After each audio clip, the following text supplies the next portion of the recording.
So this is Dr. Ankit Kaushik. I hope you all are doing fine. So इस video में हम लोग बात करेंगे about the prospectus that is just released by दुवासु Mathura. तो मैं आपको शुरुआत में बताना चाहूंगा कि अगर जो भी स्टूडेंट्स अपनी नीट की तैयारी कर रहे हैं and they are going for MBBS, so they have a second option, or maybe for some students it can be the primary option, that is Bachelor of Veterinary Science and Animal Husbandry, जो कि एक under graduate degree है 5.5 साल की. तो आपको मैं बताना चाहूंगा कि जो दुवासु यूनिवर्सिटी है वो मथुरा में स्थित है, उत्तर प्रदेश में, और ये अपना एक स्टेट एंट्रेंस टेस्ट कराती है for the admission under the under graduate programme, that is BVSC and AH. तो इनका प्रोस्पेक्टस जस्ट रिलीज हुआ है. इस वीडियो में हम लोग हर एक डिटेल्स के बारे में जानकारी लेंगे, that is mention in the prospectus regarding the exam, the admissions and everything else related to the dates and counseling. So video के अंत तक आप लोग जुड़े रहेंगे. I hope you will enjoy it and you will get the college details so clearly that you will just hit the college. So stay tuned. So video में आगे बढ़ते हैं. जैसा कि आप सभी को पता होगा, दुवासु मथुरा एक स्टेट एंट्रेंस टेस्ट कराती है for the admissions under the under graduate programme, that is BVSC and AH. तो हाल फिलहाल ही में सेशन 2024-25 के लिए इनका प्रोस्पेक्टस और एडमिशन नोटिस रिलीज हो चुके हैं. तो इस वीडियो में हम लोग बात करते हैं सबसे पहले about the admission notice in short. तो BVSC एंड AH, जो भी students BVSC and AH under graduate degree programme में एडमिशन लेना चाहते हैं वाया दुवासु, सो दुवासु जो अपना स्टेट एंट्रेंस टेस्ट कराती है, उसकी जो एसेंशियल क्वालिफिकेशन आपको मीट करनी है, दैट इज 10+2 और equivalent with physics, chemistry, biology और biotechnology along with the English. And last date क्या है for the application submission is 20th of April. ठीक है, 20/04/2024, that is Saturday. I hope ये चीज थोड़ी सी आपको क्लियर होगी. अब हम लोग बात करेंगे about the detailed prospectus and everything that is mention in that, कि ताकि आपको शुरुआत से लेके अंत तक, from the exams to the counselling, अगर आपको सीट्स मिलती हैं तो कहीं पे भी कोई इशू ना हो regarding any sort of information. So stay tune with the video. So prospectus की अगर डिटेल्ड ओवरव्यू के बारे में मैं बात करूं, तो सबसे पहले दुवासु एडमिशन 2024-25 का जो प्रोस्पेक्टस रिलीज हुआ है, उसमें सबसे पहली जो इंफॉर्मेशन हमें दी गई है कि जो एप्लीकेशन के चार्जेस होंगे दैट विल बी ₹1800, और ये क्या होंगे, नॉन रिफंडेबल. मतलब अगर आप एग्जाम नहीं देते हो और अपने एप्लीकेशन फॉर्म सबमिट कर दिया तो रिफंड नहीं होंगे आपको पैसे. इस वीडियो में हम लोग मेनली फोकस करेंगे for the admissions of BVSC and AH. बात करते हैं BVSC एंड AH की, तो ये अंडर ग्रेजुएट प्रोग्राम है 5.5 साल का. ठीक है, एक अंडर ग्रेजुएट प्रोग्राम है 5.5 साल का, जिसमें 4.5 इयर्स की थ्योरी होती है और 1 साल की क्या होती है, मैंडेटरी इंटर्नशिप. ठीक है. सबसे पहले हम लोग बात करते हैं आगे बढ़ने के साथ कि भाई इंपॉर्टेंट स्केड्यूल डेट्स क्या हैं जो इस प्रोस्पेक्टस में मेंशन्ड है. तो बेसिकली बस शुरुआत करने से पहले आपको एक चीज बताना चाहूंगा कि ये सब जो डेट्स होती है टेंटेटिवली होती है. May be it can prepone or postpone according to the situations जो भी होंगी. ठीक है. तो सबसे पहले हम लोग बात करते हैं, जैसा कि मैंने आपको पहले भी बताया, कि हम मेनली फोकस करेंगे BVSC and AH, that is under graduate degree programme के लिए. So online registration and submission of application forms की ओपनिंग डेट क्या है, 10th of February, and closing date क्या है, 20th of April. ठीक है, 20/04/2024 को ये क्या होगा, फॉर्म बंद हो जाएगा, और 10 फरवरी 2024, इसका मतलब जब आप ये वीडियो देख रहे हैं तो फॉर्म्स आर अवेलेबल. ठीक है. वीडियो में आगे बढ़ते हैं. अब हम लोग बात करेंगे about the dates of the entrance examination. तो इस वीडियो में हम लोग स्पेशली बात कर रहे थे about the under graduate entrance. ठीक है, that is specially for BVSC and AH. तो जैसा कि आप सभी को पता होगा, अभी तक पिछले साल तक दुवासु 2 टेस्ट कराती थी BVSC एंड AH के एडमिशंस के लिए. First one was pre and second one was mains. अगर आप प्री क्लियर कर लेते हो then you will appear for the mains. ठीक है, दोनों ही पेपर्स ऑब्जेक्टिव होते थे, और अगर आप मेंस क्लियर करते हो and you will lie in the merit, तब आपको सीट्स अलॉट होती थी. बट इस बार 2024 से there will be only one test, that is undergraduate entrance examination. Code क्या है, UGEE. ठीक है, एंड उसकी डेट क्या होगी 26 मई 2024, दैट इज संडे। ठीक है, तो कोई भी प्री मेंस नहीं होगा, सिर्फ एक ही टेस्ट होगा, that is under graduate entrance examination. ठीक है, और अगर मैं बात करूं काउंसलिंग्स की, तो काउंसलिंग्स की जो अभी डेट है for the under graduate programme specially for the BVSc and AH, it will be announced later. अभी काउंसलिंग डेट्स के रिगार्डिंग कोई भी नोटिफिकेशन में डेट्स मेंशन नहीं है। तो अभी तक हमने देख लिया कि एप्लीकेशन फॉर्म कितने रुपए का था, डेट्स क्या क्या हैं, और साथ ही साथ जो काउंसलिंग्स हैं वो कब होंगी ये अभी क्लियर नहीं है, और एग्जाम की डेट क्या थी 26 मई। तो यहां तक शायद आप लोग जुड़े हुए होंगे वीडियो में। तो अब हम लोग आगे बढ़ते हैं। सबसे पहले कुछ इंपॉर्टेंट पॉइंट्स के बारे में हम लोग डिस्कस करें। कुछ इंपॉर्टेंट इंस्ट्रक्शंस मैं आपको जरूर बताऊंगा जो हमेशा हमेशा हमें देखनी चाहिए, कि एप्लीकेशन सिर्फ और सिर्फ ऑनलाइन मोड वाले ही कंसीडर करे जाएंगे। अगर कोई भी आपको किसी भी क्षेत्र जगह पे ऑफलाइन मोड में फॉर्म को फिल कराता है तो इट इज ऑल फेक।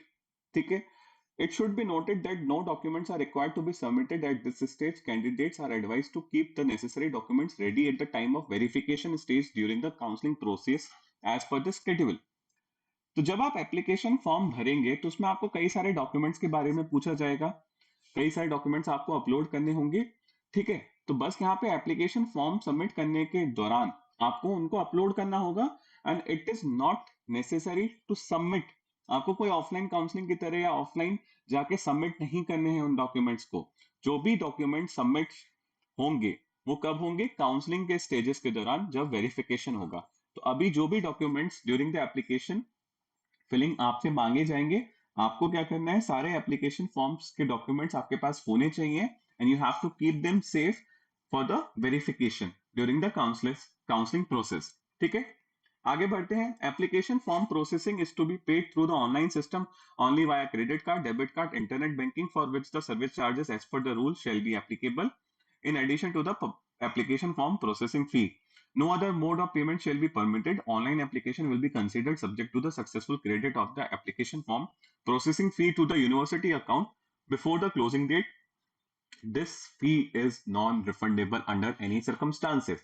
तो बेसिकली क्या है, जब आप एप्लीकेशन फॉर्म जमा करोगे तो 1800 रुपए का एप्लीकेशन फॉर्म होगा, प्लस आपको ट्रांजेक्शन चार्जेस देने पड़ेंगे। ठीक है, आपका एप्लीकेशन फॉर्म तभी कंसिडर करा जाएगा जब ये पैसा, ये अमाउंट यूनिवर्सिटी के अकाउंट में क्रेडिट हो जाएगा।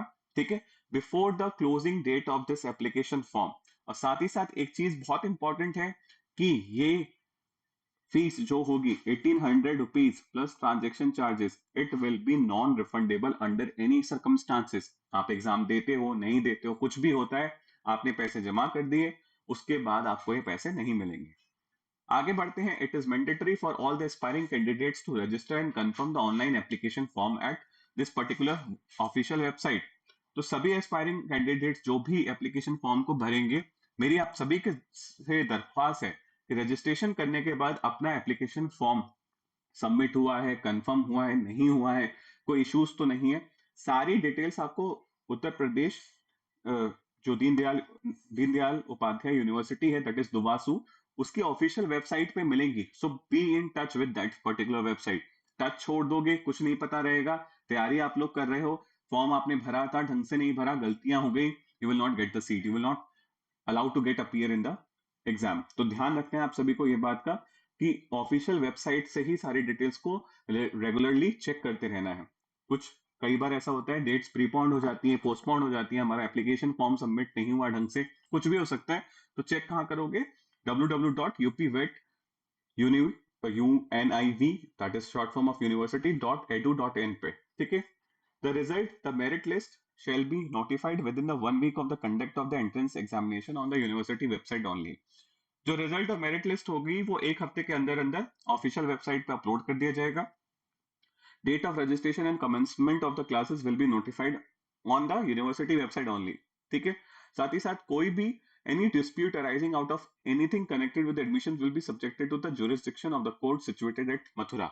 और कोई भी डिस्प्यूट अगर आपको लगता है कि आपको सही तरीके से सीट नहीं मिल रही है, कुछ भी हो रहा है XYZ, ठीक है, तो it will hear under the jurisdiction of the courts in Mathura only.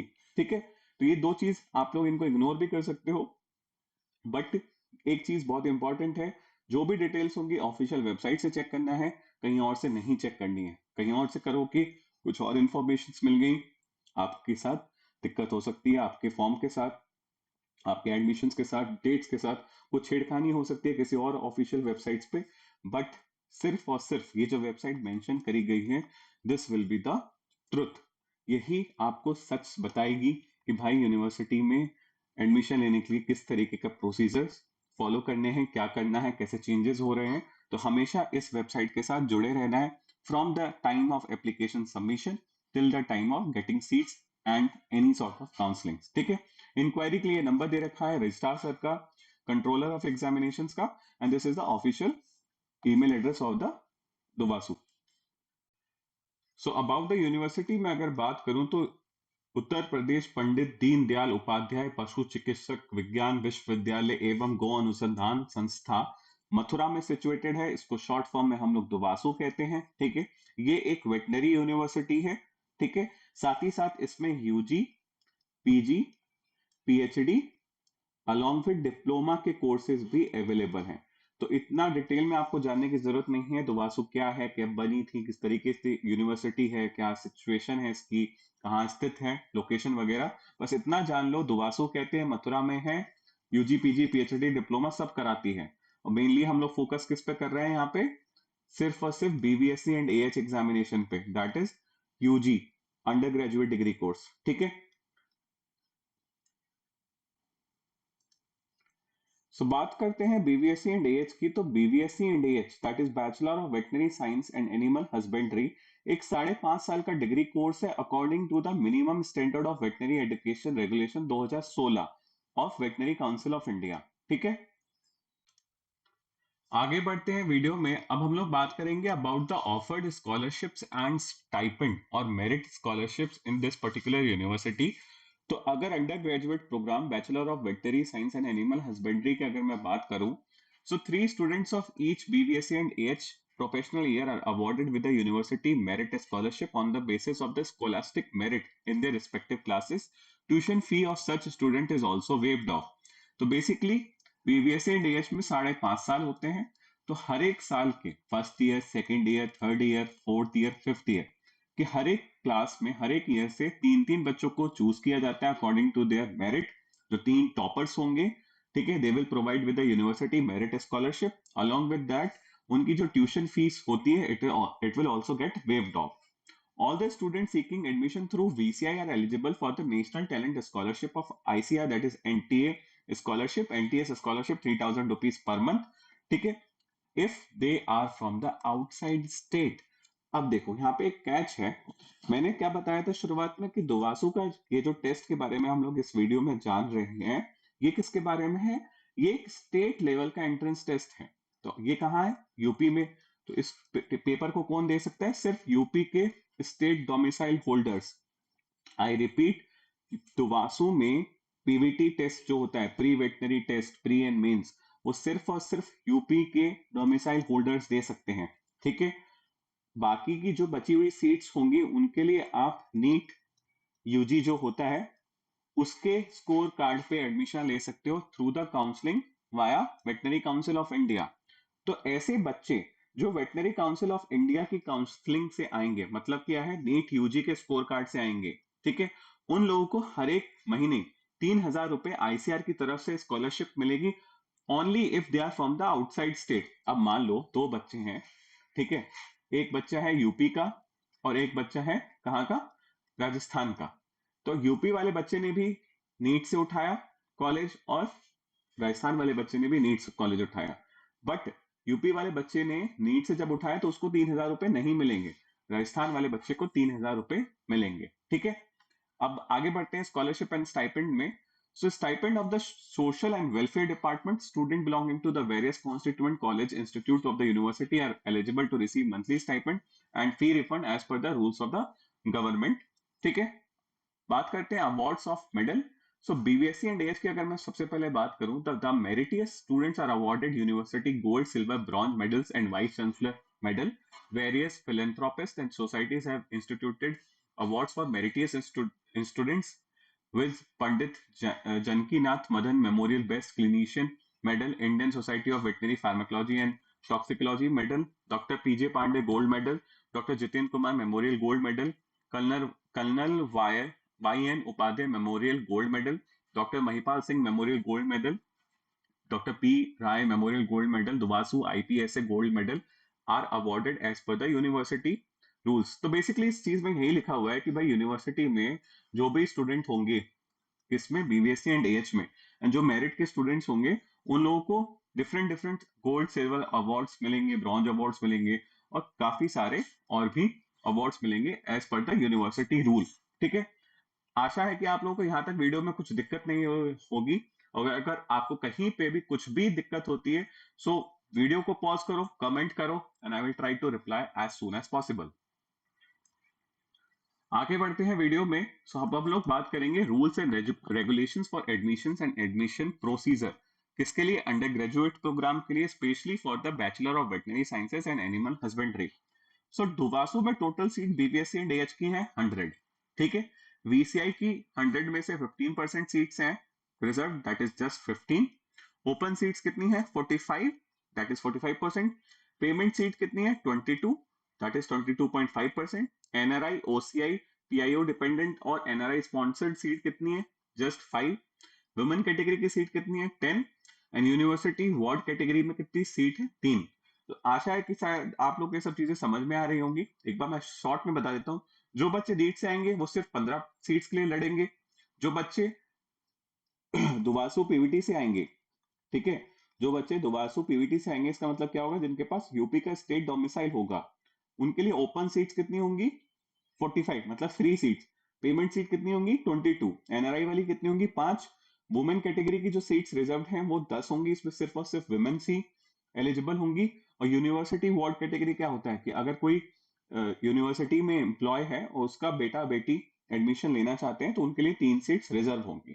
ठीक है, आगे बढ़ते हैं वीडियो में। अब हम लोग बात करेंगे एलिजिबिलिटी क्राइटेरिया की। तो हम लोग मेनली इस वीडियो में बात किसके बारे में कर रहे हैं? बीबीएससी एंड एएच की। तो सबसे पहला एलिजिबिलिटी क्राइटेरिया क्या है? he or she should have passed 10+2 or equivalent examination with physics, chemistry and biology or biotechnology along with the English। Basically क्या है? आपके पास 12th में फिजिक्स, केमिस्ट्री, बायोलॉजी या बायोटेक्नोलॉजी होना चाहिए, साथ ही साथ इंग्लिश होनी चाहिए। ठीक है, बेसिक। नेक्स्ट क्या है? he or she has completed the age of 17 on or before the 31st of December 2024। Maximum age limit will be 25। Age relaxation of 5 years for the SC, ST and OBC candidates। So basically क्या है कि minimum age क्या होनी चाहिए? 17 साल। Maximum age general category में हो सकती है 25 साल। और अगर आप SC, ST, OBC कैंडिडेट्स हो तो आपको 5 साल का रिलैक्सेशन मिलेगा। ठीक है, A candidate under the unreserved OBC EWS category for admission to the BBSc and AH degree course shall have to qualify in each of the subject English, Physics, Chemistry, Biology, Biotechnology and obtain near about 50% marks in aggregate in these subjects in the qualifying examination and 47.5%, that is 5% less than the qualifying marks for the unreserved and OBC category for the candidates of SC and ST category। तो अभी तक आपको ये पता चल गया कि 10+2 that is 12th में आपके पास पीसी भी अलॉन्ग विद इंग्लिश होना चाहिए। एज पता चल गई 17 साल मिनिमम, 25 साल मैक्सिमम। तो बेसिकली 12th में थर्ड पॉइंट में ये कहा गया है कि 12th में आपके मिनिमम मार्क्स 47.5 होने ही होने चाहिए for which SC and ST category students. और अगर आप जनरल, OBC और EWS कैटेगरी के स्टूडेंट हो तो PCB along with इंग्लिश, इन सब में एग्रीगेट मार्क्स कितने होने चाहिए? मिनिमम 50%, तभी आप एलिजिबल होंगे। ठीक है, SC ST स्टूडेंट कितने हो सकते हैं? 47.5 पे। और जनरल, OBC और EWS स्टूडेंट्स के लिए मिनिमम 50% मार्क्स चाहिए आपके 12th में। ठीक है, आगे बढ़ते हैं। For the admission to the BBSc and AH, the candidates will have to appear in the undergraduate entrance examination 2024। BBSc and AH में दुवासू पीवीटी में आपको जाना है, एडमिशन लेना है तो भाई एंट्रेंस टेस्ट देना ही पड़ेगा, बिना एंट्रेंस टेस्ट दिए नहीं होगा कुछ भी। For the candidates belonging to the unreserved OBC EWS category have to obtain a minimum of 40th percentile in the UGEE 2024 and a candidate belonging to SC ST have to obtain a minimum marks of 30th percentile in UGEE 2024 to be eligible for the appearing in counseling for admissions in BVSC and AH. The percentiles shall be determined on the basis of the highest marks scored in the entrance test. तो basically क्या है, cut off है ये। यहाँ पे unreserved OBC और EWS category के जो स्टूडेंट होंगे उनकी कट ऑफ होगी 40 परसेंटाइल, और एससी एसटी के लिए कितनी होगी, 30 परसेंटाइल। बस यहाँ पे एक चीज ध्यान रखना, परसेंटाइल क्लियर होगी, कट ऑफ क्लियर होगी, जरूरी नहीं है सीट मिलेगी, ठीक है। ये बस क्या है, पासिंग मार्क्स हैं, ठीक है, वो भी परसेंटाइल में। आगे बढ़ते हैं। The selections of the students for the admission to BVSC and AH degree course shall be only on the basis of his or her merit in the entrance examination conducted by the Duvasu Mathura and the reservation as per the state of the university rule. तो basically जो selection होगा students का BVSc and AH में, वो किसके basis पे होगा, जो आप एंट्रेंस टेस्ट दोगे उसके मेरिट के बेसिस पे, ठीक है। मेरिट में अच्छे मार्क्स आएंगे तो आपका एडमिशन होगा, मेरिट में अच्छे मार्क्स नहीं आएंगे तो एडमिशन नहीं होगा, ठीक है। बात करते हैं 7th पॉइंट की। So it states that he और she shall produce his or her mark sheet and certificate of intermediate examination at the time of counseling. Basically, अगर आपका टेस्ट क्लियर हो गया, मेरिट में नाम आ गया, आप काउंसलिंग में जा रहे हो, तो आपको 12th का मार्कशीट और सर्टिफिकेट लेके जाना होगा, ठीक है। It will be provided eight the time of counselling. Next point states that he or she must be the domicile of Uttar Pradesh, not in the case of NRI, OCI, PIO dependent or NRI sponsored seats. So basically क्या है, अगर आप NRI sponsored candidate हो, NRI हो, OCI हो या PIO dependent हो, तो आपको उत्तर प्रदेश का डोमिसाइल नहीं चाहिए। अगर नहीं हो तो आपको उत्तर प्रदेश का डोमिसाइल चाहिए ही चाहिए होगा, तभी आप दुवासो का एंट्रेंस टेस्ट को दे सकते हो, उसके एप्लीकेशन फॉर्म को फिल कर सकते हो and you will get the seat. Next point states that candidates appearing in the intermediate exam of 2024 are also eligible to appear in the entrance test for the undergraduate. However, their admission will also be governed by the above cited rules. Basically क्या है, जो बच्चे इस साल 2024 में 12th का examination देंगे, they are also eligible for the admission under the undergraduate degree course, ठीक है।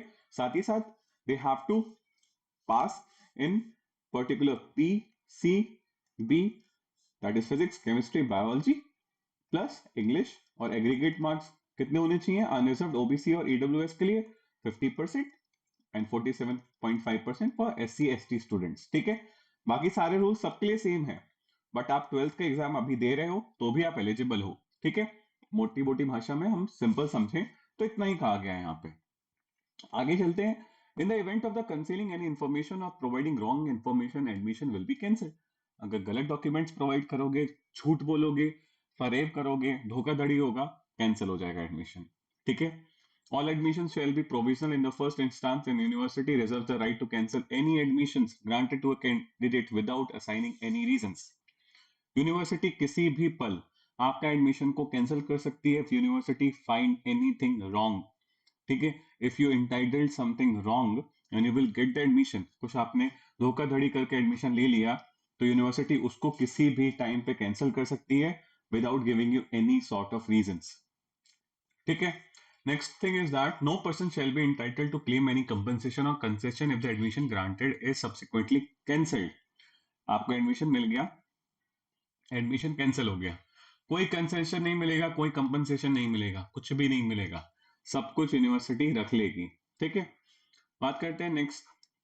Candidate seeking under admissions under NRI, OCI, PIO dependent seats are those who are educated abroad and should have passed in the subjects of physics, chemistry, biology or biotechnology and English up to 12th standard level with 50% aggregate marks in the subject. NRI, OCI, PIO candidates are not required to appear in the entrance examination. However, they must have secured minimum 50% marks in the intermediate or equivalent examination. तो basically यहाँ पे बात करी गई है, कोई ऐसा बच्चा है जो एनआरआई है या ओसीआई है या पीआईओ डिपेंडेंट है, वो उसको पहली बात तो UG double E that is under graduate entrance examination 2024 देने की जरूरत नहीं है, पर उसने बाहर से पढ़ाई करी हो और सिमिलरली पढ़ाई करी हो जिसमें उसके पास फिजिक्स, केमिस्ट्री, बायोलॉजी और बायोटेक्नोलॉजी साथ ही साथ इंग्लिश हो, और उसके एग्रीगेट मार्क्स कितने होने चाहिए 50%, तो देन इन दैट केस ही और शी इज एलिजिबल, ठीक है।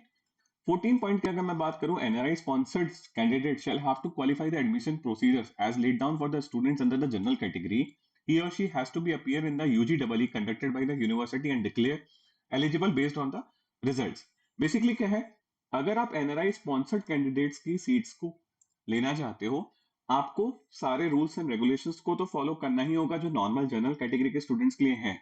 ठीक है, नॉर्मल कैटेगरी के स्टूडेंट्स के लिए जिनके पास कोई भी एनआरआई ओसीआई पीआईओ डिपेंडेंट जैसा कोई स्पॉन्सर्ड सीट्स का कोटा नहीं है. और साथ ही साथ आपको अगर एनआरआई स्पॉन्सर्ड सीट्स लेनी है तो आपको एडमिशन के लिए UGW that is entrance examination वो भी क्वालिफाई करना होगा. Based on your result you will get the seat. Next point कहता है he or she shall produce his or her mark sheet, certificate of intermediate examination and the type of counseling. पहले भी मैं आपको बता चुका हूं कि इंटरमीडिएट एग्जामिनेशन 12th का जो बोर्ड होगा उसकी मार्कशीट सर्टिफिकेट आपको काउंसलिंग के टाइम पे लेके आना होगा. तो इसका मतलब क्या हुआ, जो बच्चे 2024 में एग्जाम देंगे 12th का दे आर एलिजिबल, बट अगर वो काउंसलिंग के टाइम पे अपनी मार्कशीट और सर्टिफिकेट नहीं लेके आते हैं 12th का, so they will not be entertain. ठीक है,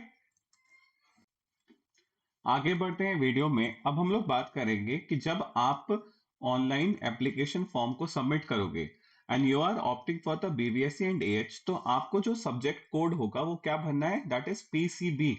ठीक है, याद रखना, अगर आप पीसीबी कोड भरोगे तभी आप एलिजिबल होगे for BVSc and AH course. Simply once the application is filled and submitted, the candidate will not be allowed to change the choice of subject. Moreover, the question paper supplied will be as per the choice of the candidate and no option will be given on the date of examination for change.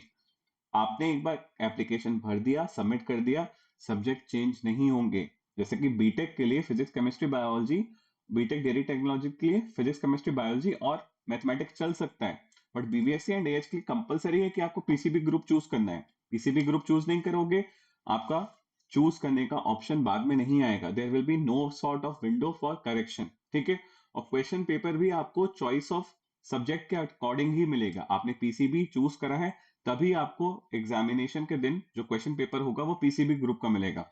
नहीं करोगे ढंग से choose तो उस समय eight the time of examination कोई भी changes entertain नहीं किए जाएंगे.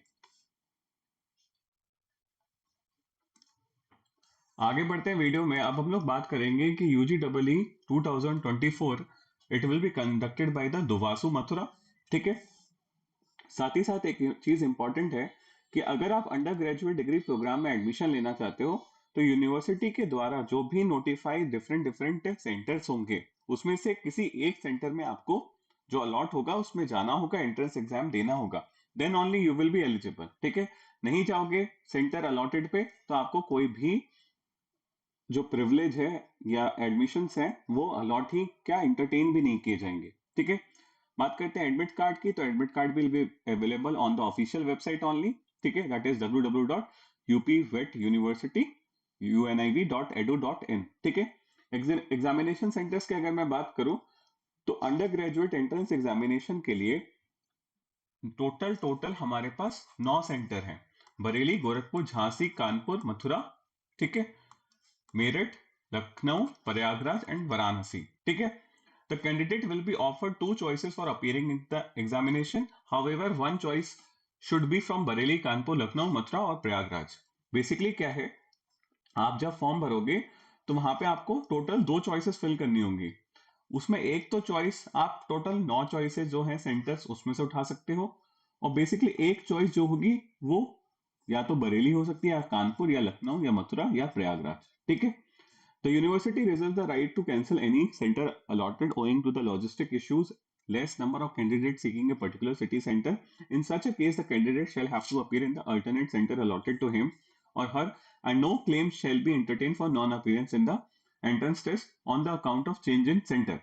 Basically क्या है कि यूनिवर्सिटी आपको अलॉट करेगी सेंटर, यूनिवर्सिटी कैंसिल भी कर सकती है उस सेंटर को. ठीक है, और साथ ही साथ जब यूनिवर्सिटी कैंसिल करेगी they will allot you the another centre and then you have to appear in that particular centre जो आपको री अलॉट हुआ है.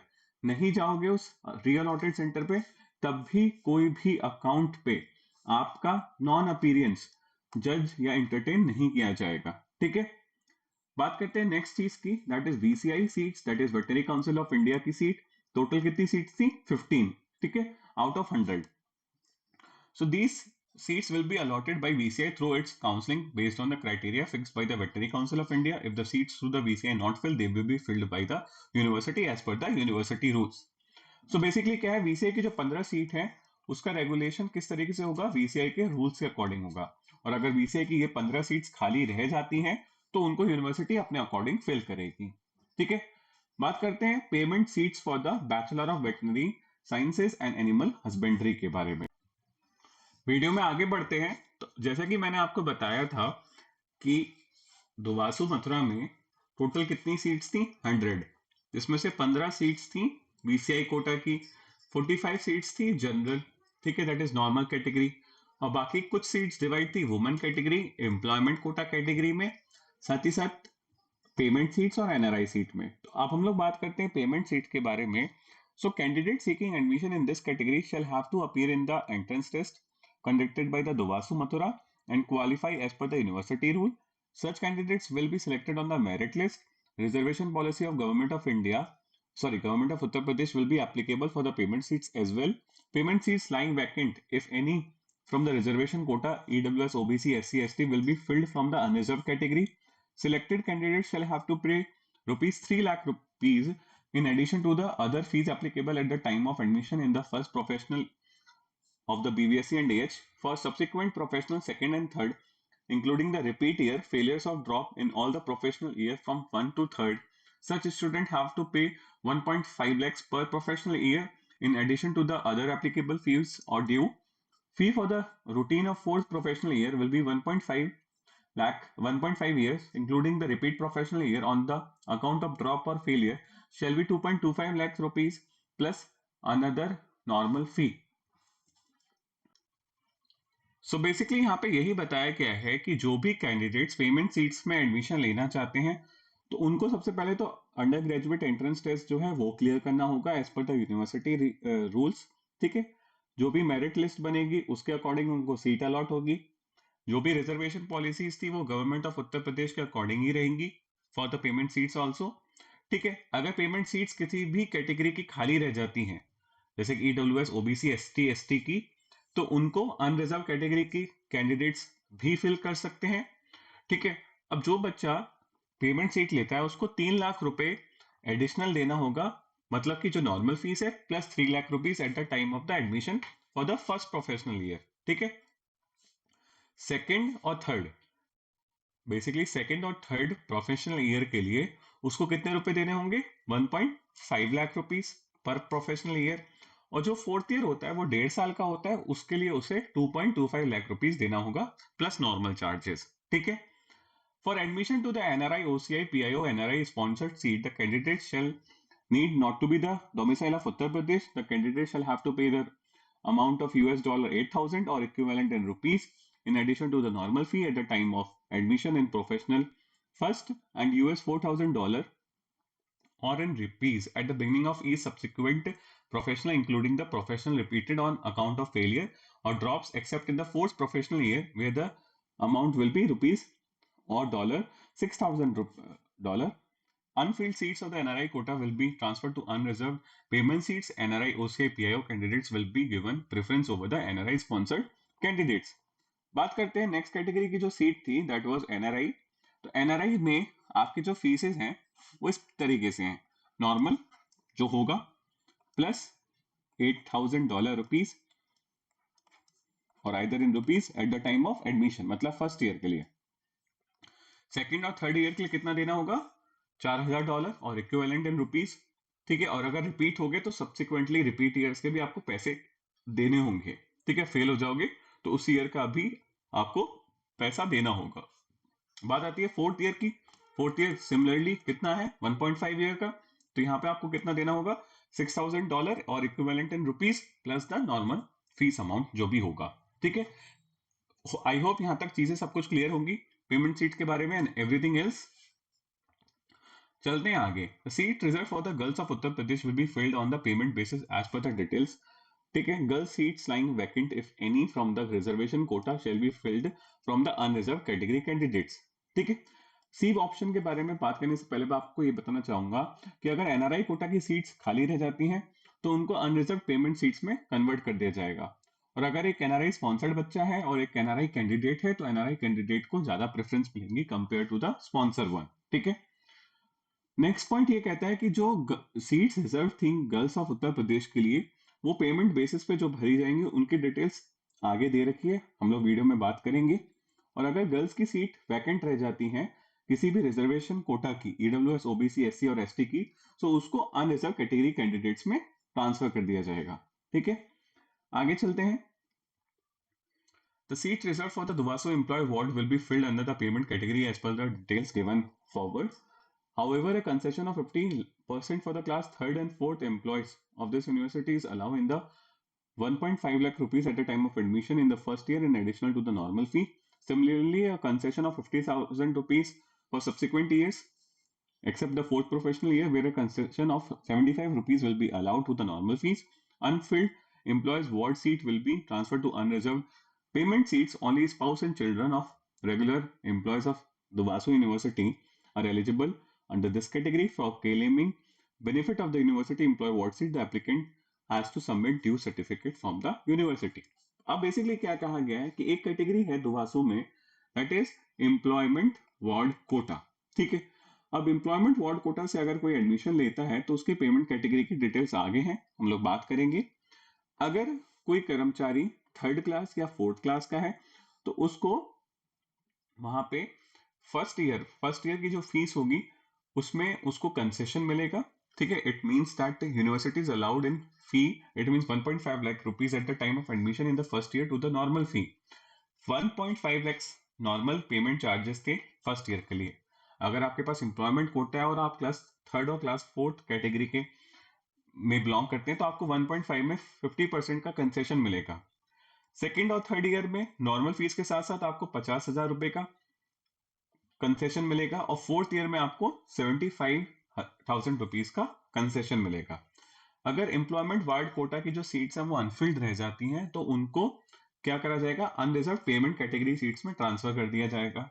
ठीक है, और अगर आपको क्लेम करना है कि आप यूनिवर्सिटी एम्प्लॉयमेंट कोटा की जो सीट्स है उन पे एडमिशन लेना चाहते हो, तब आपको सर्टिफिकेट सबमिट करना होगा फ्रॉम द यूनिवर्सिटी इटसेल्फ।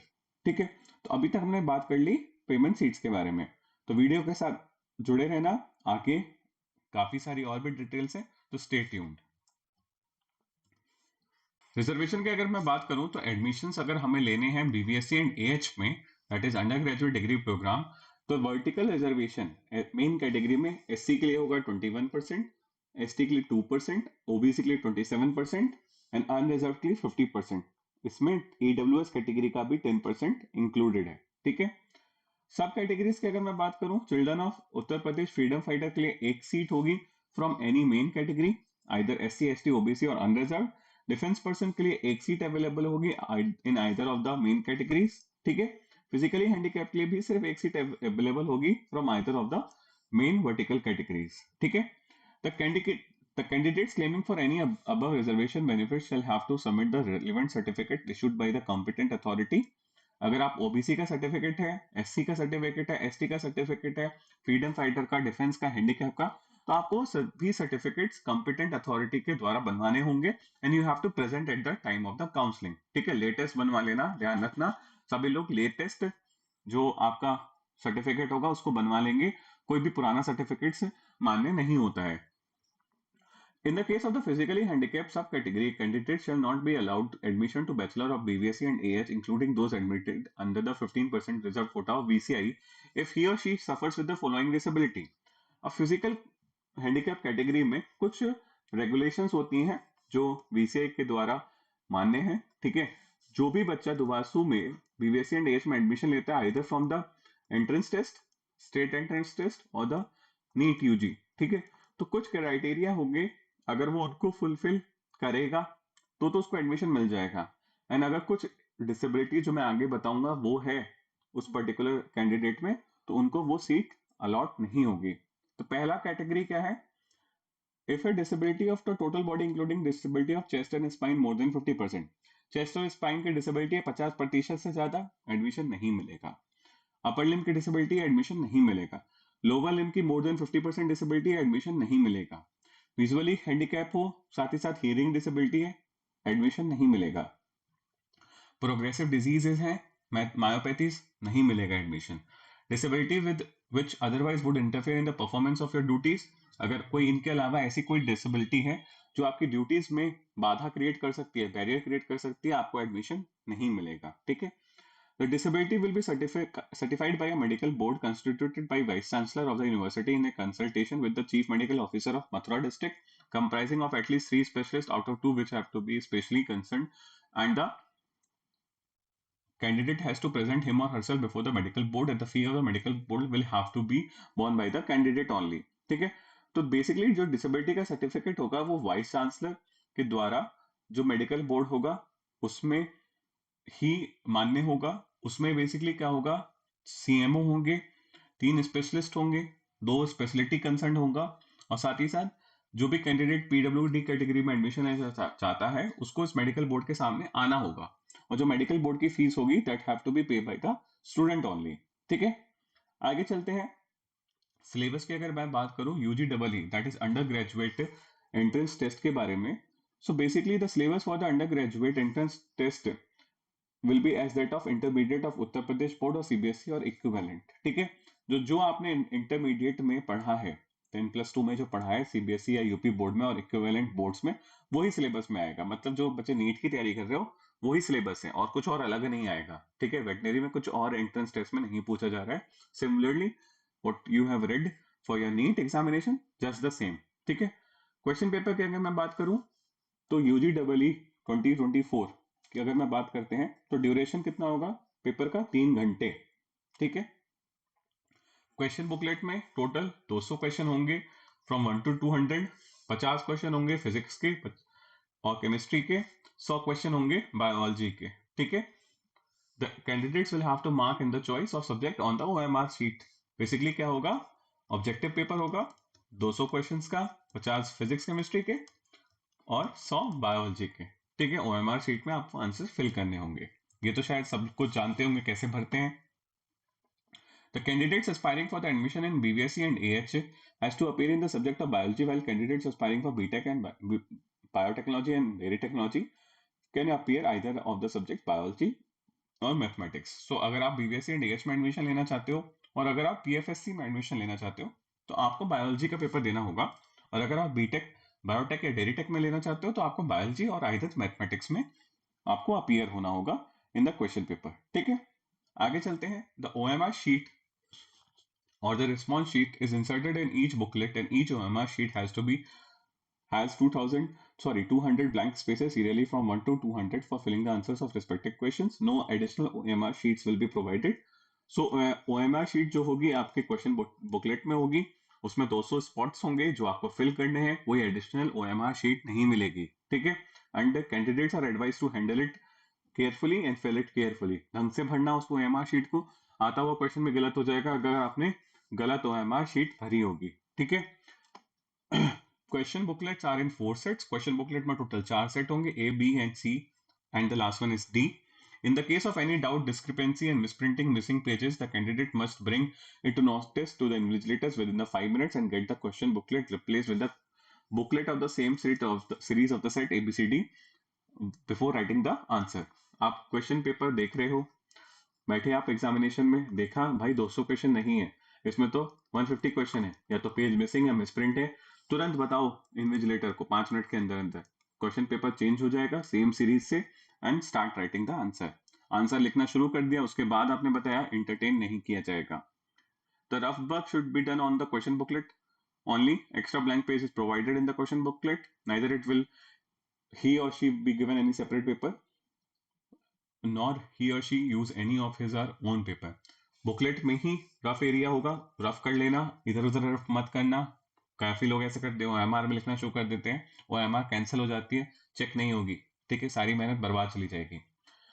आगे बढ़ते हैं। There shall be 4 marks for each correct answer and 1 mark for will be detected for each incorrect. मतलब कि क्या है, +4 -1, सही करोगे 4 नंबर मिलेंगे, गलत करोगे -1 भी, मतलब कि टोटल 5 नंबर कट जाएंगे। ठीक है, छोड़ दो, नहीं आता है छोड़ दो, सीधे सीधे 4 कटेंगे, गलत करके आओगे 5 कटेंगे। ठीक है, I hope you will understand the difference. More than one answer indicated marked against a question will be deemed as incorrect answer and will negatively mark. एक से ज्यादा आंसर लगा दोगे, ठीक है, नेगेटिव मार्किंग होगी। ये नहीं कि भाई ये भी मान लो दोनों ही गलत है तो -4 नहीं होगा, -5 होगा। ठीक है, it will be considered as a incorrect answer. ठीक है, 0 marks will be awarded for non attempt, attempt नहीं करोगे तो 0 मार्क्स मिलेंगे। ठीक है, only black and blue ball point will be allowed for writing and filling the circles on the OMR. OMR में या तो ब्लू ब्लैक पॉइंट पेन लेके जाना, या तो ब्लू कलर की या ब्लैक कलर की, जेल पेन मत लेके जाना। ओएमआर की जो मशीन होती है उसको रीड नहीं कर पाती है, बहुत दिक्कत होती है। ठीक है, चीजें कैंसिल हो जाती हैं, आपकी सारी मेहनत बर्बाद हो जाएगी। तो ध्यान रखना, ब्लैक या ब्लू बॉल पॉइंट लेके जाना। ठीक है, नेक्स्ट है, the question paper will be available in Hindi और English both, however in the case of any discrepancy in the English version of question paper will be considered to be final.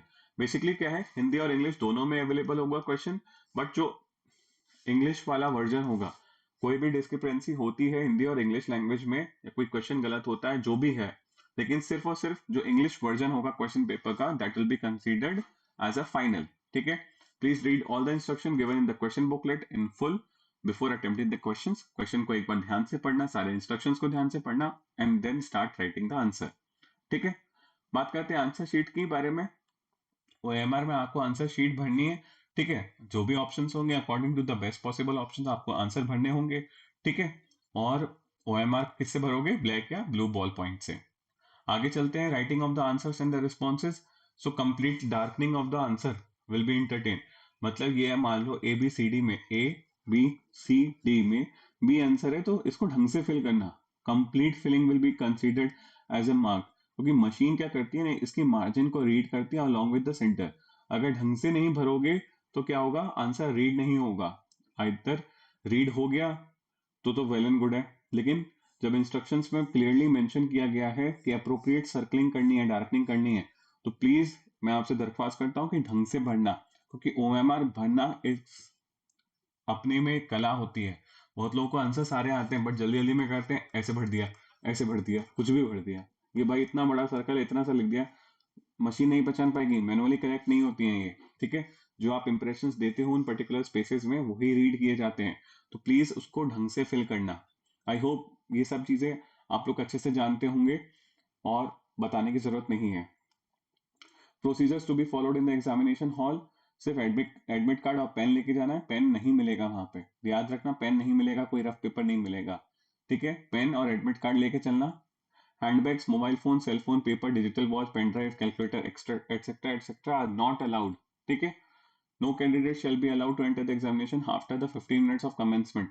15 minute से पहले, 15 minute हो गए भाई, मान लो एक time का paper था, 10 बजे पेपर शुरू हुआ और अब 10:20 पे पहुंच रहे हो, अलाउ नहीं किए जाओगे, तो आराम से जल्दी से पहुंच जाना एग्जामिनेशन हॉल पे।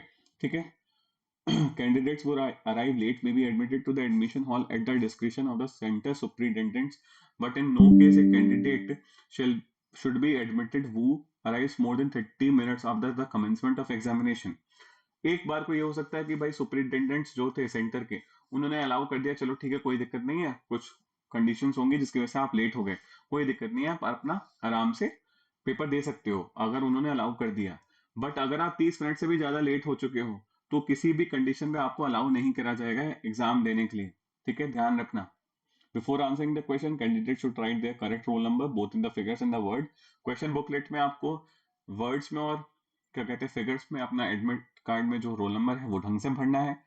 On the front side of the OMR, the candidate should write roll number, category, subcategory, question booklet, code, subject code, as well as fill the circles correctly and carefully. Any error in the filling circles may lead to non-evaluation and wrong evaluation. ठीक है, OMR sheet में भी आपको अपना roll number, category, सब category, question booklet का जो code है ABCD, सब्जेक्ट का जो कोड है PCB for the BBSC and AH students, वो ढंग से फिल करना।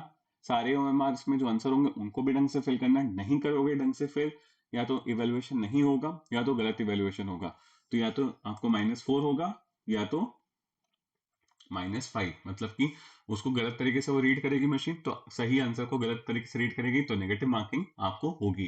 ठीक है, इसलिए ध्यान देना, ढंग से OMR भरनी है। ठीक है, on the back side, that is the second side of the OMR sheet, candidate should write his or her roll number and put his signature in the space provided as per the application form and should be countersigned by the invigilator. ठीक है, OMR sheet में second side जो होगा उसमें क्या है, अपने candidates को अपना रोल नंबर, नाम लिखना है, सिग्नेचर देना है, स्पेस दिया होगा, and it will be counter sign by the invigilator in that particular examination hall. ठीक है, copying down the question by the candidates on the admit card or any other material will disqualify. Copy मत करना questions को admit card में, बहुत बच्चे कर करते हैं, रफ करने लगते हैं, लिखने लगते हैं कुछ ना कुछ, भाई डिबार कर दिए जाओगे, एग्जाम से हटा दिया जाएगा। ठीक है, कोई मतलब नहीं रहेगा आपकी मेहनत का। ठीक है, no candidate shall be allowed to leave the examination hall room before the completion of examination time. Examination time से पहले आपने पेपर कर दिया, 3 घंटे का एग्जामिनेशन टाइम है, भाई साहब 2 घंटे में करके बैठे हुए हैं, जाने नहीं दिया जाएगा, आराम से करो पेपर। 200 क्वेश्चन है, 3 घंटा है, मतलब 180 मिनट है, आराम से करो, चीजें हो जाएंगी, हड़बड़ हड़बड़ मत करना। A candidate may be permitted to leave the hall or room only once for the purpose of toilet or use after 60 minutes of commencement of examination with an escort। 60 minute के बाद ही आपको वॉशरूम वगैरह का break मिलेगा। ठीक है, with N escort. ठीक है, सो चिटिंग का कहीं से कहीं तक कोई स्कोप नहीं है, तो चिटिंग मत करना, डिबार कर दिए जाओगे। Before leaving the examination hall or room, candidates must hand over the question booklet and answer sheet to the invigilator। Question paper नहीं लेके जाना है, क्वेश्चन पेपर के साथ जो OMR है वो दोनों ही सबमिट करनी होंगी। ठीक है, ऐसा नहीं भाई क्वेश्चन पेपर OMR सब लेके चले गए, दोनों चीज सबमिट कर देना। Smoking and use of other intoxicants are strictly prohibited. ठीक है, शायद बताने की जरूरत नहीं है। आगे बढ़ते हैं, university reserves all the rights to get candidates photography और वीडियोग्राफी और any fingerprinting of the candidates during the examination for record and subsequent identification process. Any impersonation will be dealt with as per the law। ठीक है, तो आपकी university या जहां पे भी एग्जामिनेशन हॉल होगा वहां पे वीडियोग्राफी, फोटोग्राफी, फिंगरप्रिंटिंग सब कुछ हो सकता है, just in case to prevent any sort of corruption. ठीक है, चिटिंग, तो आपको इस पे कोई भी ऑब्जेक्शन नहीं होना चाहिए। यूनिवर्सिटी जो कर रही है आपके भले के लिए कर रही है, ताकि चिटिंग कम से कम हो, कोई भी करप्शन कम से कम हो। सो आई जस्ट होप कि आप लोग कॉपरेट करेंगे। ठीक है, आगे चलते हम लोग बात करेंगे about the method of selection. The admission shall be made strictly in order of merit cum reservation based on the marks obtained by the candidate in the undergraduate examination. For admission to BVSC and AH, merit list of UG EE 2024 will be followed। तो basically admission किसके basis पे होगा, जो आप merit list लेके आओगे। Merit list कब लेके आओगे, जब आप एग्जामिनेशन में अच्छा नंबर लेके आओगे, अच्छे मार्क्स हैं, अच्छी मेरिट है, आपका एडमिशन हो जाएगा।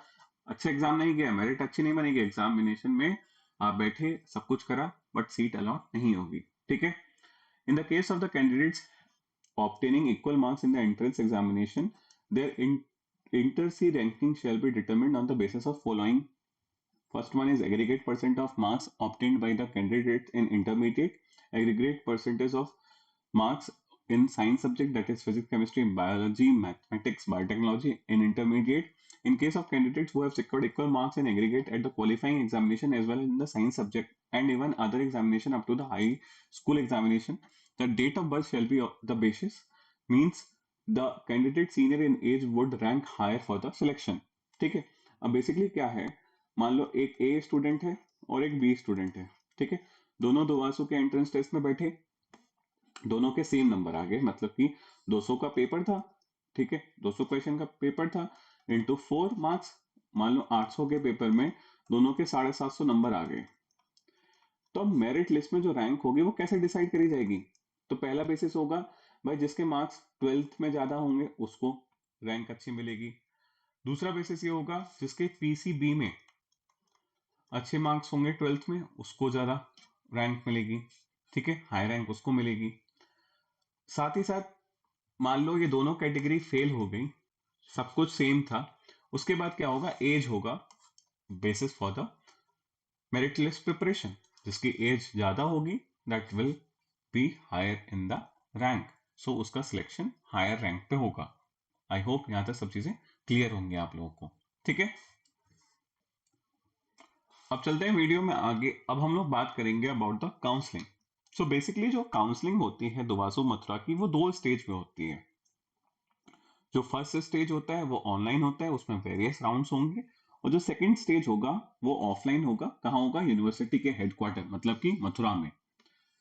नेक्स्ट बात करें तो online counselling will be conducted for the admissions to all the programs, UG, PG, PhD, सबके लिए ऑनलाइन काउंसलिंग होती है। ठीक है, The schedule and the other details will be made on the university website as per the results will be declared.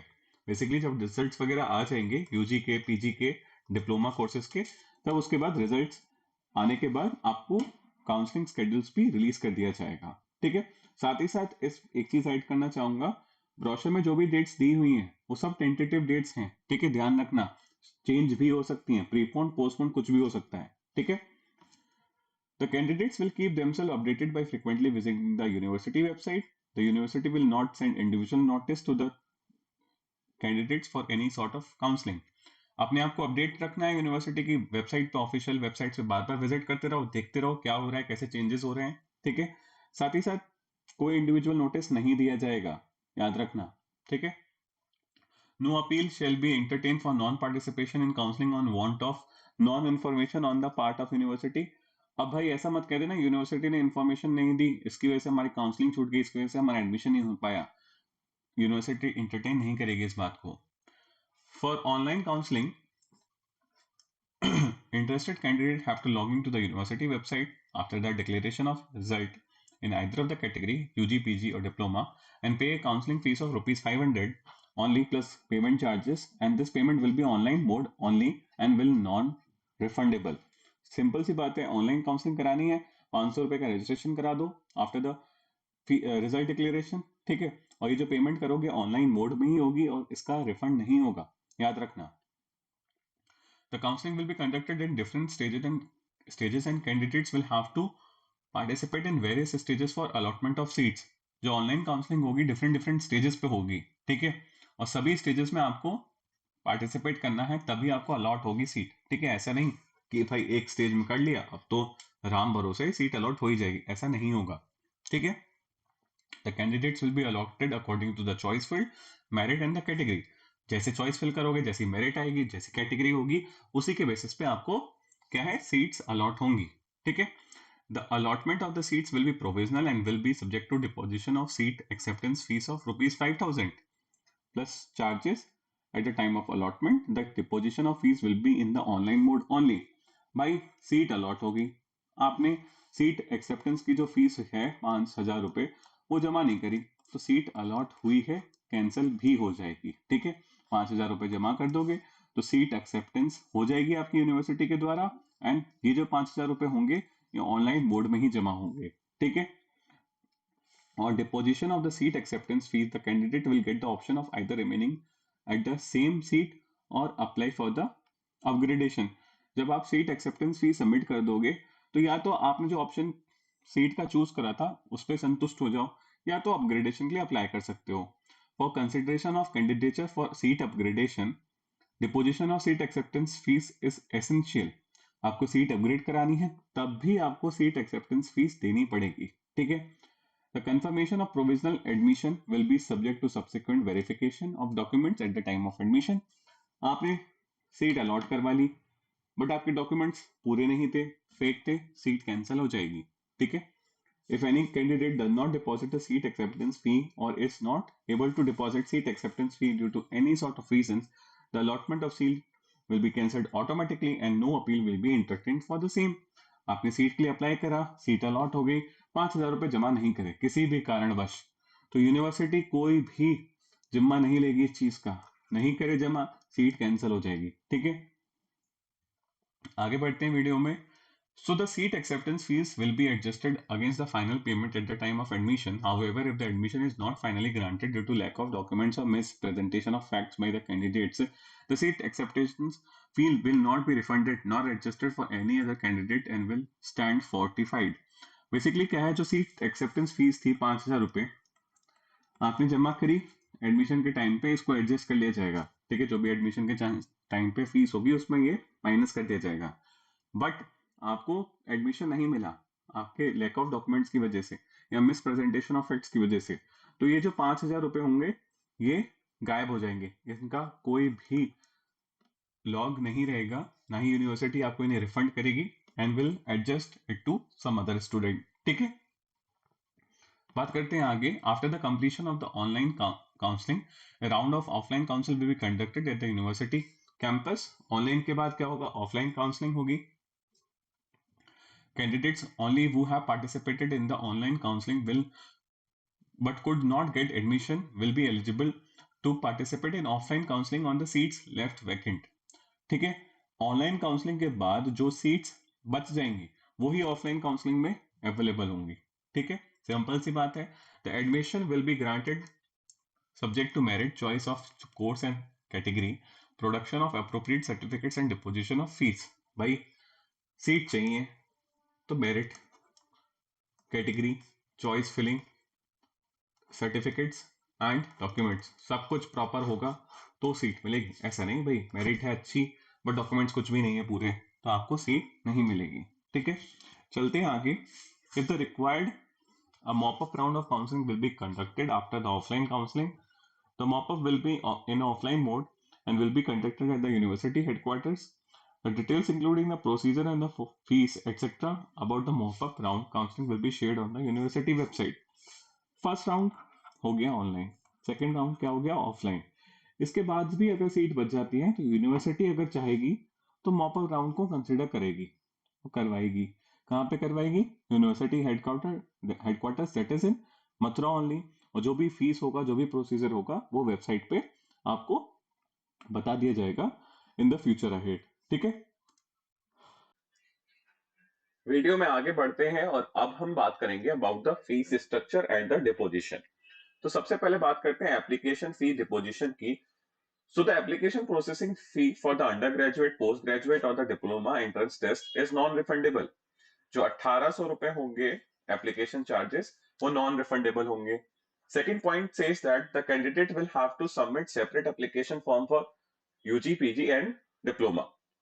मतलब जो aspirants UG का form भरेंगे वो अलग होगा, जो एस्पिरेंट्स पीजी का फॉर्म भरेंगे वो अलग होगा और जो एस्पिरेंट्स डिप्लोमा का फॉर्म भरेंगे वो भी अलग होगा. ठीक है, the fees will be paid online and no other mode of the fee payment is accepted. और जो भी फी पेमेंट होगी सब कुछ ऑनलाइन मोड में होगा.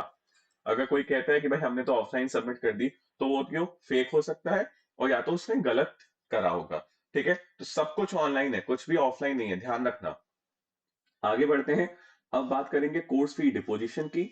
सो the admission to all the courses will be through admission test and subsequent online and offline counselling. Admission कैसे होगा?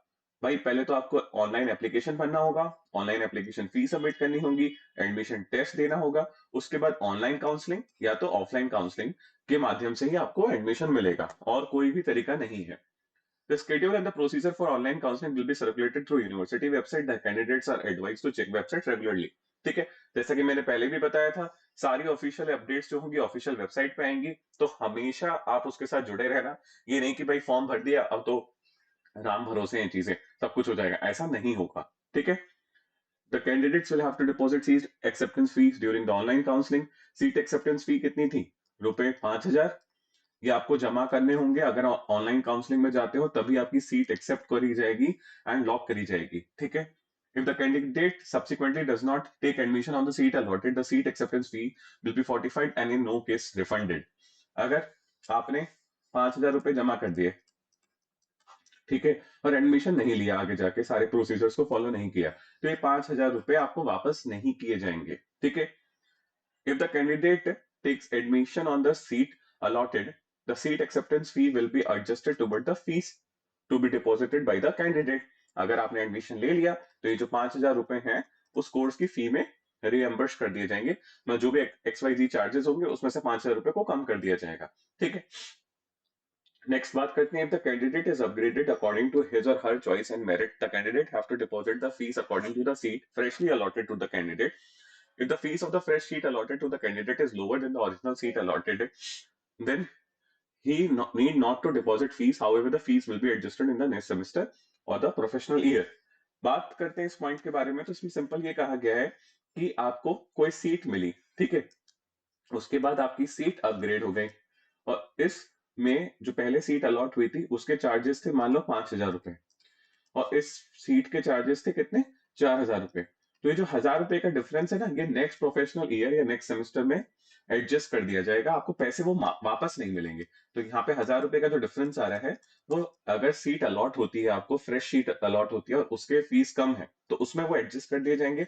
और second thing is that another side says that कि पहले 5000 वाली सीट अलॉट हुई थी फॉर एन एग्जाम्पल, और अब 6,000 की हो रही है, तो आपको ये 1,000 रुपए का डिफरेंस पे करना होगा, ठीक है, तभी आपका सीट में एडमिशन मिलेगा।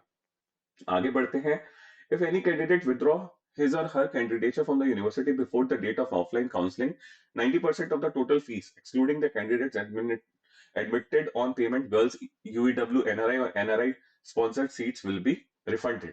अगर कोई बच्चा ऑनलाइन काउंसलिंग में सीट उठाता है, फीस वगैरह सब कुछ सबमिट कर देता है, और ऑफलाइन काउंसलिंग की डेट्स आने से पहले पहले वो अपना कैंडिडेचर, अपना एडमिशन कैंसिल करा देता है, तो उसको 90% जो पैसा होगा एडमिशन का, फीस वगैरह का, वो वापस कर दिया जाएगा, ठीक है, एक्सेप्ट दोज स्टूडेंट्स जो कि पेमेंट सीट पे आएंगे, except girls student, UEW category students, NRI और एनआरआई स्पॉन्सर्ड सीट्स, ठीक है। If the candidate granted admission on payment, girls UEW NRI NRI sponsored seats, the subsequently withdrawal from the university before the dates of offline counseling, only 50% of the payment seats, NRI sponsored seat fees and 90% of normal fees will be refunded. बाकी इस point में simple ये कहा गया है कि जो भी बच्चे पेमेंट सीट या गर्ल्स कोटा यूईडब्ल्यू एनआरआई और एनआरआई स्पॉन्सर्ड सीट पे एडमिशन लेंगे और वो अपना एडमिशन कैंसिल कराना चाहते हैं before the release of the dates of offline counselling, तो उनको 50% पैसा तो मिल जाएगा पेमेंट गर्ल्स यूईडब्ल्यू एनआरआई और एनआरआई स्पॉन्सर्ड फीस का, और जो नॉर्मल फीस है, जो सभी जनरल कैटेगरी की फीस होती है फ्री सीट्स वाली, उसका 90% पैसा आपको वापस मिल जाएगा, ठीक है। However, if the candidate withdraw from the university after the date of counseling, and only the question money, library security and hostel security will be refunded. और अगर ऑफलाइन काउंसलिंग की डेट्स आ गई हैं, उसके बाद आप अपना काउंसलिंग में मिला हुआ कॉलेज और सीट को कैंसिल करते हो, तो सिर्फ और सिर्फ ऑफलाइन काउंसलिंग की फीस, सॉरी, सिर्फ और सिर्फ question money, that is security amount, library security और हॉस्टल फीस को आपको रिफंड करा जाएगा। अगर आप ऑफलाइन काउंसलिंग की डेट्स आ चुकी हैं, ठीक है, उसके बाद अपना एडमिशन कैंसिल करते हो, तो सिर्फ सिक्योरिटी अमाउंट, लाइब्रेरी सिक्योरिटी और हॉस्टल फीस ही रिफंड करी जाएगी, ठीक है। आई होप यहाँ तक सब चीजें क्लियर होगी। वीडियो में आगे बढ़ते हैं और अब हम लोग बात करेंगे about the COVAS, that is college of veterinary and animal sciences, ठीक है। बेसिकली इसमें जो बीबीएससी एंड डीएच का डिग्री कोर्स होता है, that is under graduate degree programme, उसमें वन टाइम ड्यू कितना है जो आपको एडमिशन के टाइम पे देना पड़ता है, ठीक है। तो टोटल बीबीएससी एंड डीएच का हम खर्चा देखें जो आपको वन टाइम ड्यू देना होगा eight the time of admission, it will B how much, it will be near about 15,750। तो ये जो ब्रेकडाउन आप देख सकते हो, स्टूडेंट एड फी, एडमिशन, एनरोलमेंट XYZ, तो ये 1 से 16 जो भी ब्रेकडाउन है ये आप देख सकते हो। तो टोटल मिला के आपको बीबीएससी एंड एएच में अगर एडमिशन ले रहे हो तो वन टाइम ड्यूज जो एक बार जमा करना होता है पैसा eight the time of admission, वो कितना होगा, 15,750 रुपए, ठीक है। नेक्स्ट आता है प्रोफेशनल फीस कितनी होगी, तो आपको एक चीज बता देता हूँ, बीबीएससी एंड एएच 5.5 साल की डिग्री होती है, इसमें क्या होता है, ईयरली प्रोग्राम होता है, ठीक है, इसमें कोई भी सेमेस्टर नहीं होते 6-6 महीने के, एक साल का एक ईयर होता है, ठीक है। तो प्रोफेशनल फर्स्ट सेकंड और थर्ड ईयर में जो आपकी फीस होगी वो होगी 33,300 रुपीज, और फोर्थ ईयर जो होता है 1.5 ईयर्स का होता है, उसमें आपकी कितनी फीस होगी, 49,800 रुपीज, ठीक है। इसमें इंटर्नशिप का कोई चार्जेस नहीं ले रहे हैं आपसे, ठीक है, इंटर्नशिप में कोई फीस नहीं है दुवासू के अंदर, ध्यान रखना, ठीक है। जो ब्रेकडाउन है आप लोग एक बार देख सकते हो। आगे बढ़ते हैं हम लोग वीडियो में। हॉस्टल के चार्जेस की अगर मैं बात करूं, तो हॉस्टल फीस की अगर मैं बात करता हूं, तो बीबीएससी एंड एएच में फर्स्ट सेकंड और थर्ड ईयर में आपको सिंगल सीटेड रूम लेना है तो 4,000 रुपए, डबल सीटेड के लिए 2,000 रुपए, हॉस्टल मेंटेनेंस 2,500 रुपए, कॉमन रूम 200 रुपए, electricity charges 3,000 plus extra charges as per the actual meter reading अगर अवेलेबल होगा। फोर्थ ईयर में क्या होगा, 6,000 रुपए हो जाएंगे सिंगल सीटेड रूम के, डबल सीटेड के 3,000 रुपए, hostel maintenance 3,750 rupees, common room 300 रुपए, और बिजली का बिल कितने का आएगा, 4,500 रुपए, 4,500 प्लस एक्स्ट्रा चार्जेस अगर कोई एक्चुअल मीटिंग मीटर रीडिंग हो रही है वहां पे, ठीक है। अब इंटर्नशिप जो होती है 1 साल की होती है, तो इंटर्नशिप में आपको हॉस्टल की फीस कितनी देनी पड़ेगी, मेंटेनेंस के लिए देने पड़ेंगे 2,500 रुपए, और electricity charges will be 3,000 rupees plus extra charges as per the actual meter reading, ठीक है। Allotment of the single and double seated room is subject to availability, अगर सीट्स होंगी हॉस्टल में, रूम्स खाली होंगे तो आपको डबल सीट भी मिल सकता है, सिंगल सीटेड भी मिल सकता है, ठीक है। और hostel allotment is as per the availability, अगर हॉस्टल खाली होंगे तभी आपको सीट मिलेगी, इसका मतलब ये नहीं हुआ कि आपने एडमिशन ले लिया तो आपको हॉस्टल मिल ही जाना है, खाली होंगे हॉस्टल तो आपको हॉस्टल्स मिलेंगे, नहीं होंगे खाली तो हॉस्टल्स नहीं मिलेंगे, ठीक है। University reserve right to change the fee structure rates at any time or during the course of study. अब ये जो भी मैंने आपको फीस स्ट्रक्चर बताया है, ठीक है, ये कभी भी during the course of 5.5 years, मतलब कि 5.5 साल में आपको ये कभी भी चेंज करा जा सकता है। ठीक है, किसी भी प्रकार का इसमें वृद्धि हो सकती है, इंक्रीमेंट हो सकता है और डिक्रीमेंट हो सकता है। ठीक है, तो आई होप ये जो फीस स्ट्रक्चर हम लोगों ने डिस्कस करा है about the BBSE and AH आपको क्लियर होगा। अब हम लोग बात करते हैं about the payment of the fees and other dues. So once the final admission is granted to the candidate, he or she is required to deposit the fees in the form of the cash or in the form of a DD in the favor of Finance Officer, Veterinary University, Mathura, payable at the Mathura only. The candidate can also deposit the fee through RTGS and NEFT.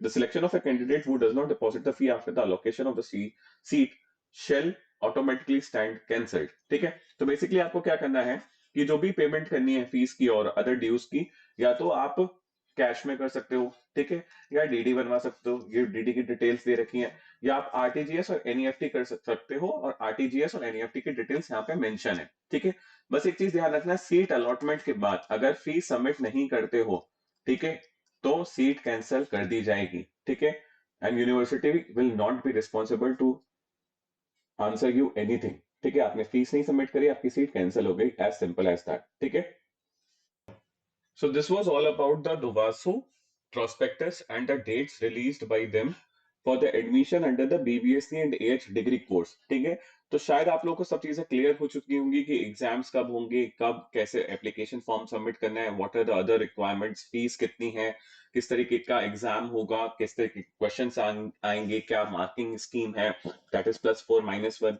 ठीक है, तो एक short तरीके से मैंने आपको सारी चीजें डिटेल में समझाने की कोशिश करी है और आई होप सब चीजें आपको क्लियर होंगी। अगर किसी को कहीं पे भी कोई डाउट आता है तो just pause the video, comment in the comment box, I will try to reply as soon as possible. ठीक है, बाकी एक चीज मैं आपसे कहना चाहूंगा कि हम कितनी भी अच्छी तैयारी करते हैं, अगर हम ढंग से एप्लीकेशन फॉर्म को सबमिट ना करें, उसके बारे में ना जाने, ढंग से हम अपनी काउंसलिंग के बारे में ना जाने, डेट्स के बारे में हम श्योर नहीं हो, फीस सबमिशन के बारे में हम श्योर नहीं हो, तो हमारी सारी मेहनत पे पानी फिर जाता है।